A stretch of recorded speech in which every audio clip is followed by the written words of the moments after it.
Olá, meus amores, tudo bem com vocês? Hoje, terça-feira, 14 de julho, vamos iniciar mais uma videoaula de história. Nela, vamos conversar sobre história das famílias, nomes e sobrenomes, grau de parentesco, moradia, como podem ser a nossa moradia, direitos e deveres da criança e, para finalizar, teremos a atividade de casa no nosso livro de atividades, páginas 78, 79 e 80. Vamos lá?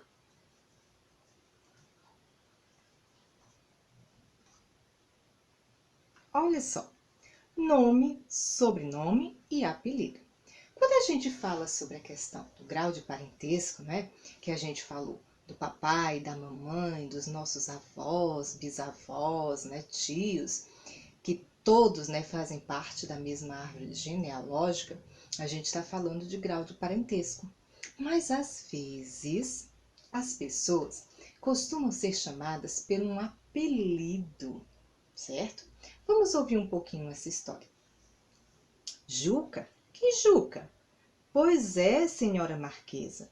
Não pesquisou, não se informou e agora nem sabe que Juca era o apelido do Monteiro Lobato quando ele era pequeno. E por que Juca?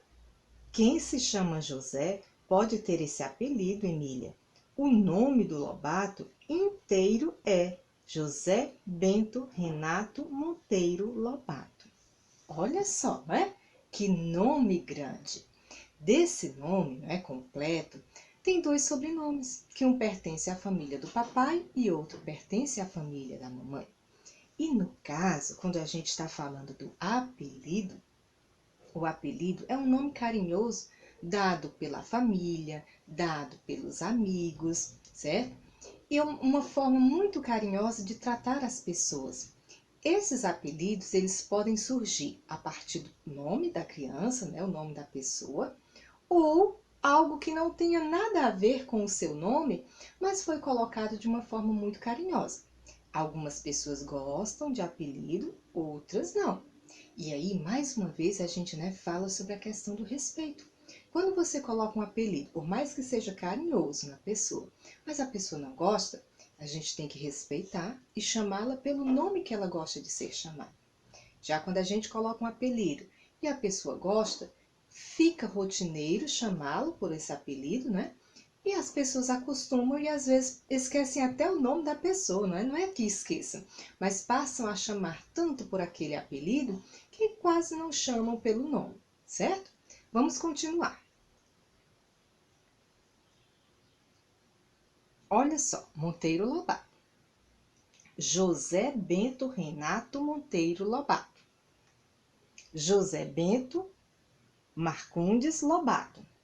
Olímpia Augusta Monteiro Lobato. Esses outros dois nomes que surgiram são exatamente os nomes dos pais, né? O papai e a mamãe de Monteiro Lobato. Daí a junção do nome, ó, Monteiro Lobato, ok?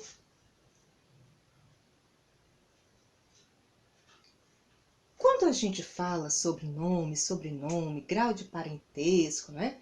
A gente lembra também que antes de chegar, né, nesse nome, sobrenome, algo foi feito para que isso tenha sido registrado, né? Que a gente já conversou sobre a questão dos direitos, né, das pessoas, né, no caso das crianças. Já conversamos um pouquinho que mais na frente, as crianças, quando vão crescendo, elas passam a ter outros direitos, né, que são registrados também, que é a declaração com relação à questão dos direitos dos adolescentes, não é? Porque quando você é criança, você tem alguns direitos e deveres. Quando você é adolescente, você tem outros direitos e deveres. E quando é adulto, a gente também tem outros direitos e deveres. E todos eles são assegurados por lei. Educação, alimentação, saúde, moradia, respeito, brincar. Tudo isso são direitos que as crianças têm. Estudar, realizar as atividades escolares, cuidar de seus materiais, entre outros. Esses são os deveres. Olha só a diferença entre direitos e deveres. Eu tenho direito a ter uma boa educação, mas eu tenho o dever de estudar, aprender, compartilhar essa minha aprendizagem. Eu tenho direito de ter uma moradia, não é? Mas eu também tenho uma obrigação, né? Tenho o dever de cuidar da minha moradia. Quando adulto, as pessoas costumam exigir uma praça para brincar, um posto de saúde, transporte, né? Várias coisas. É direito? É. Mas você sabia que a gente tem por dever, por obrigação, de cuidar de tudo isso que a gente tem? Pois é. E isso a gente aprende quando criança. Para que eu tenha direito a alguma coisa, eu também tenho que ter alguns direitos relacionados a esse, né? Algum dever relacionado a esses direitos. Então é uma troca. Para eu ter algo, eu também preciso fazer algo.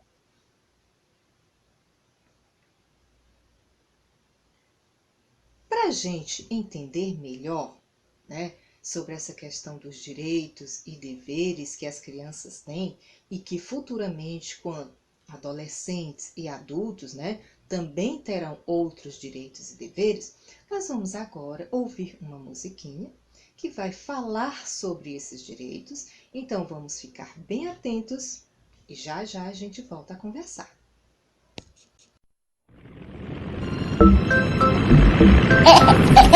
Sétimo princípio. A criança tem direito à educação para desenvolver aptidões, opiniões e sentimento de responsabilidade moral e social.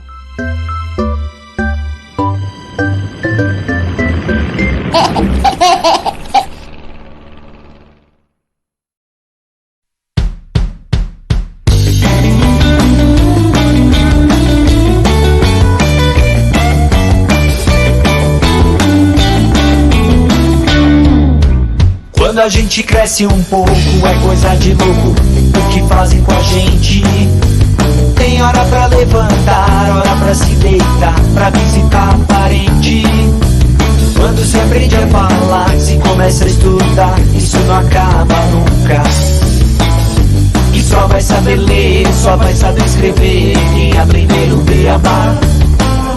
E além do abecedário, um grande dicionário vamos todos precisar. Com A escrevo amor, com B bola de cor, com C eu tenho corpo, cara e coração. Com D ao meu dispor, escrevo dado e dor, com E eu sinto emoção. Com F falo flor, com G eu grito gol, e com H de haver eu posso harmonizar. Com I desejo ir, com J volto já, com L tenho lua. Com M escrevo mão, mamãe manjericão. Com N digo não e o verbo nascer. Com O eu posso olhar, com P papai e pá, com Q eu quero querer. Com R faço rir, com S sacudir, com T tamanduá, com urubu com H, com V juro que vi, com X faço xixi, no fim o Z da zebra.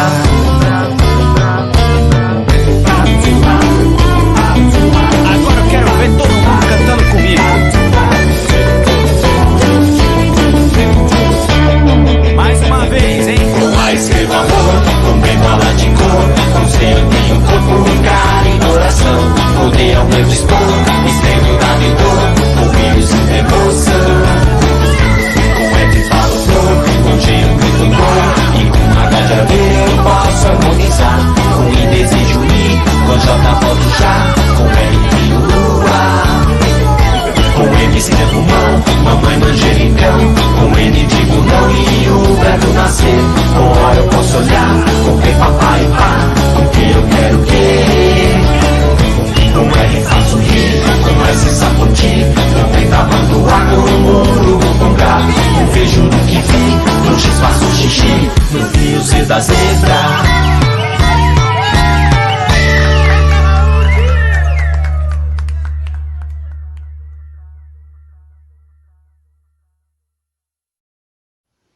Viram só? Que bacana, não é? É uma música que já é conhecida pela maioria de vocês e que ela fala exatamente de um dos direitos básicos que vocês têm, que no caso de vocês, né, esse direito é respeitado, mas que muitas crianças não têm esse direito, né? Não tem porquê, porque ele existe, mas elas não têm acesso à educação, certo? Faltam muitas vezes escolas. Quando tem a escola, não é uma escola de qualidade. Faltam várias coisas que realmente dariam acesso a essa educação, certo? Então, durante o nosso debate, a gente vai conversar sobre todas essas questões, onde a gente vai avaliar esse direito, se ele realmente é exercido e o que a gente poderia fazer para que ele fosse exercido, tá? Mas agora a gente vai conversar um pouquinho sobre os tipos de moradia. Por que conversar sobre os tipos de moradia? Nas videoaulas anteriores, a gente já conversou um pouquinho sobre os direitos e falamos do direito à moradia, certo? E quando a gente fala do direito à moradia, a gente fala de um direito a uma moradia digna, certo? Onde as pessoas possam ter um lar adequado para que elas consigam morar com dignidade. Na casa da maioria de vocês, tem vários cômodos, né? Tem uma sala, tem vários quartos, tem cozinha, tem banheiros, tem varanda, tem área de serviço, tem área de lazer, né? Mas tem pessoas que a casa é muito pequenininha para uma grande quantidade de pessoas. Então, com certeza, não vai ter cada um desses cômodos que eu mencionei, né? Que tem na casa de vocês. E isso quando elas têm uma moradia. E quando nem isso tem? Porque vocês sabem que tem muitas pessoas que moram nas ruas justamente pela falta de oportunidade de ter um lar, de ter os seus direitos que são adquiridos, né, através de uma lei, certo? De ter esses direitos respeitados. Então, quando a gente fala dos tipos de moradia, a gente está falando de pessoas que moram em casas, de pessoas que moram em apartamentos, de pessoas que moram em palafitas, de pessoas que moram em barracos, certo? De pessoas que moram em diversos tipos de moradias. Né? Quando a gente for conversar sobre a moradia de cada um de vocês, vocês vão ter a oportunidade de descrever como é a casa de vocês. Se ela é grande, se ela é pequena, né? O que tem na casa de vocês. Assim a gente pode comparar quando uma casa é grande, quando ela é pequena, quando é média, certo? E conversando sobre isso, a gente vai perceber a diferença que existe entre a forma, né? Como é a casa de vocês, que pertencem a uma parcela da sociedade, que tem um bom nível, né, social, e as pessoas que não têm direito a isso porque pertencem a um nível social totalmente diferente, tá? Tudo isso a gente vai conversar. E como uma forma da gente compreender melhor, certo? Esse assunto que a gente vai falar agora, nós vamos dar uma paradinha na nossa conversa e vamos assistir um vídeo sobre as moradias. E aí, a gente volta a conversar daqui a pouquinho, tá? Só um minutinho. Vamos conhecer as moradias?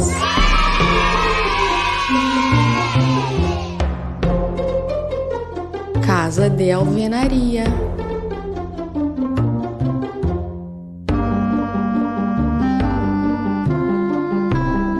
Casa de madeira.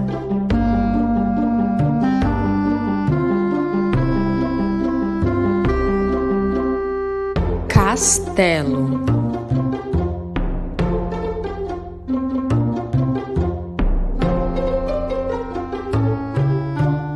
Iglu.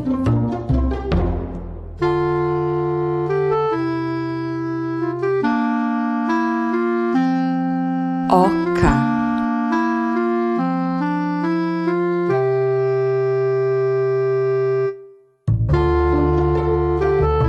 Palafitas.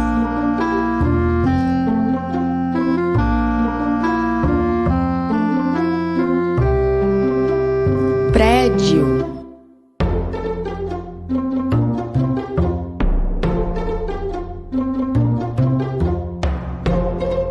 Sítio.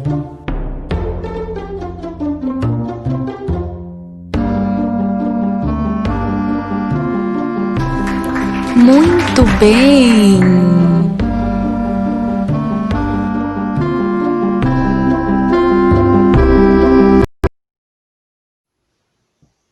Viram só os tipos de moradias que foram apresentados? Vocês conseguiram identificar a moradia de vocês? Pois é. Então agora tem um desafio para vocês. Olha só, durante o nosso debate nós vamos conversar sobre esses questionamentos aqui. Então é importante que antes disso vocês conversem com os familiares de vocês para saber exatamente. E a sua moradia? Descreva como ela é. O que você mais gosta nela? Na sua opinião, por que é importante termos um lar? Tá? Então vocês vão pensar sobre tudo isso, conversar com os familiares de vocês e durante o nosso debate, na quarta-feira, conversaremos sobre tudo isso, tá? Então, gente, por hoje é só. Um beijinho e até a próxima aula. Tchau!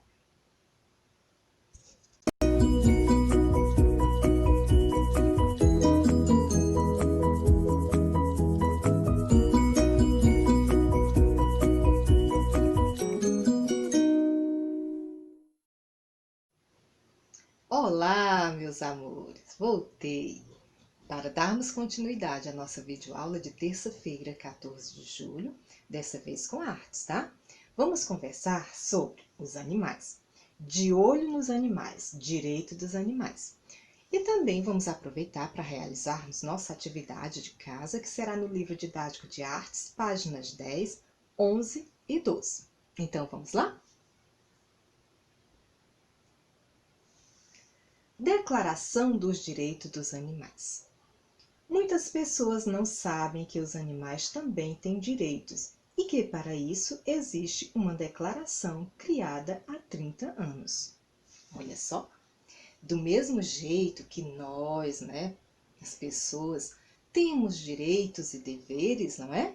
Todos assegurados por lei, os animais também. No caso deles, eles têm direitos, né? Eles não têm deveres porque eles não têm a mesma compreensão da gente.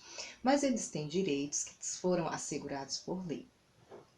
Porém, a gente sabe que muitos desses animais não têm esses direitos realmente exercidos. Como assim, tia Ângela? Muitos animais que são que as pessoas ganham ou que as pessoas adquirem de alguma forma, não ficam naquele lar por muito tempo. As pessoas pegam aquele animal para criar, o animalzinho dá trabalho, porque a gente realmente precisa ter um cuidado com eles. Que tipo de cuidado, que a gente já conversou na videoaula passada, com relação à alimentação, vacina, medicação, levar ao veterinário para consultar, dar banho, certo? Água limpa, cuidar do ambiente em que ele vive, tudo isso. Só que o animalzinho, ele gosta de brincar, ele é diferente da gente, porque como ele não tem essa noção de deveres, do jeito que a gente tem, ele acaba muitas vezes, dependendo da raça do animal, fazendo algumas coisas que para os donos não são legais. Como assim? Às vezes eles destroem, eles destroem algumas coisas da casa, roendo, rasgando, e várias outras coisinhas que quem tem animal em casa, sabe que acontece. E isso muitas vezes, aborrecem os donos. Os donos aproveitam, e se livram desse bichinho. Deixam eles na rua, Eles ficam com fome, vão comer restos de comida que eles encontram por aí. Quando eles encontram pessoas de bom coração, que não pode acolhê-los no seu lar, mas se preocupam em todo dia, levar água, levar comida, às vezes assim, no finalzinho da tarde ou no início da manhã. Tem pessoas que saem de suas casas e vão alimentar animais nas ruas, nas praças, certo? Então, levam alimentação, água, dão a esses animais, dão um pouquinho de carinho, do jeito que elas conseguem, ou então elas os abrigam em lares, montam lugares específicos, para cuidar desses animais. Mas como a gente também já conversou sobre isso, a gente sabe que isso precisa de um valor financeiro alto para cuidar desses animais. E eles muitas vezes acabam passando por necessidades, Ficam sem comida, ficam sem água, adoecem, certo? Então, esses direitos que eles têm são exatamente para evitar que isso aconteça.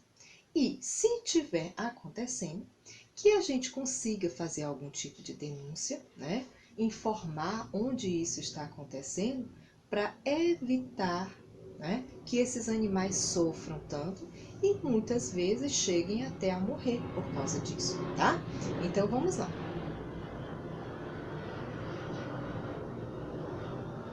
Para a gente entender um pouquinho mais como isso acontece, a gente vai dar uma paradinha agora na nossa conversa e vamos ouvir um pouquinho, certo? A história, tá, desse bichinho através desse vídeo. Digo para vocês uma coisa, tá? Fiquem atentos, que é muito legal e a gente vai conseguir aprender muito para ajudar esses bichinhos, tá? Só um minutinho que a gente volta já.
Viram só, gente?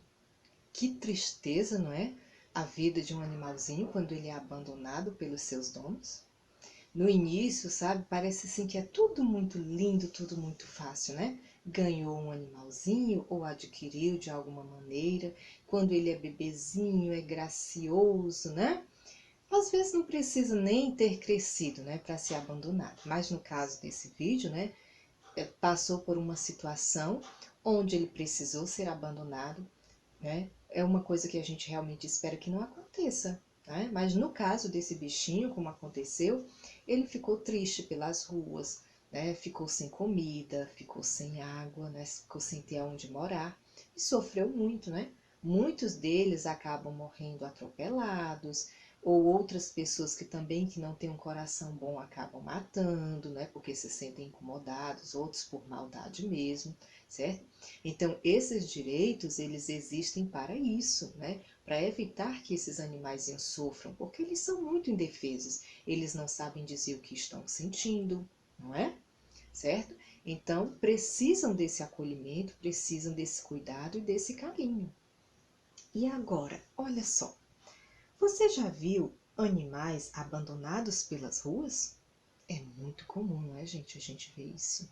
Muito comum. Como devemos tratá-los? Tá? Se a gente pudesse levar para nossa casa, né, alimentar, cuidar deles, né, seria muito bom. Mas nem todas as pessoas têm condição de fazer isso. E aí, como uma forma de ajudar, as pessoas acabam muitas vezes, né, fazendo daquela maneira que a tia Ângela colocou no início, né, compra alimento para eles, levam água e distribui, né, para os animais que estão abandonados em algum local. Ou quando as pessoas não conseguem fazer dessa maneira, eles também podem fazer alguma doação em dinheiro ou em alimentos, né, para essas instituições que cuidam desses animais. Então, isso é muito bacana também da gente fazer, já que a gente não pode mantê-los, né, na casa da gente, porque até para a gente ter um animalzinho na casa da gente, a gente precisa se organizar. Já que eu trabalho o dia todo, e só chego em casa, né, à noite, eu tenho que tirar pelo menos um pouquinho do meu tempo para dar atenção para ele, para fazer um carinho, para brincar um pouquinho, para levar para passear, porque eles também precisam disso. Se eles não tiverem, né, esse tipo de atenção, eles sofrem também, eles podem adoecer, certo? E chegar muitas vezes até morrer. Então a gente tem que ter esse cuidado também. E como você acha que deveria ser uma cidade ideal para os animais? Já imaginou se na nossa cidade tivesse espaços específicos para os animais brincarem? Os donos poderiam levá-los para brincar um pouquinho, não é? E retornar para casa, já porque tem pessoas, né, que moram em lugares que não têm condição, né, de ter um espaço específico para brincar com o bichinho, né? Só que a gente também tem que lembrar de um detalhe. E esse detalhe é muito importante, né? Toda vez que eu saio com o meu bichinho para passear ou para brincar em algum lugar, eu tenho que me responsabilizar de juntar a sujeira que ele faz, né? Porque a gente sabe que os animaizinhos, quando eles saem na rua, eles fazem as necessidades fisiológicas dele. Então, eu tenho que me preocupar em sair de casa levando uma sacolinha para juntar essa sujeirinha e colocá-la no lixo de forma adequada, tá? Então, isso também é um dever que o dono do animal precisa lembrar e precisa cumprir, tá? Agora, é com vocês. Você está vendo aí, né? Um bichinho, né, com o seu dono. E a gente pergunta o seguinte: será que você, que tem o seu bichinho na sua casa, está cuidando dele direitinho? Você conhece alguém que trata bem os seus bichinhos de estimação? Pois é, vamos ficar de olho. Se a gente tem algum animalzinho na casa da gente, a gente tem que cuidar direitinho, cumprindo todos os direitos do bichinho. E também devemos ficar de olho. Toda vez que a gente encontrar algum bichinho abandonado, tenta fazer alguma coisa por ele, ajudar de alguma forma, tá? Que será muito bacana para esse bichinho. Então, gente, durante o nosso debate, vamos conversar sobre todas essas questões, tá? Então, até a próxima, gente. Beijinho. Tchau!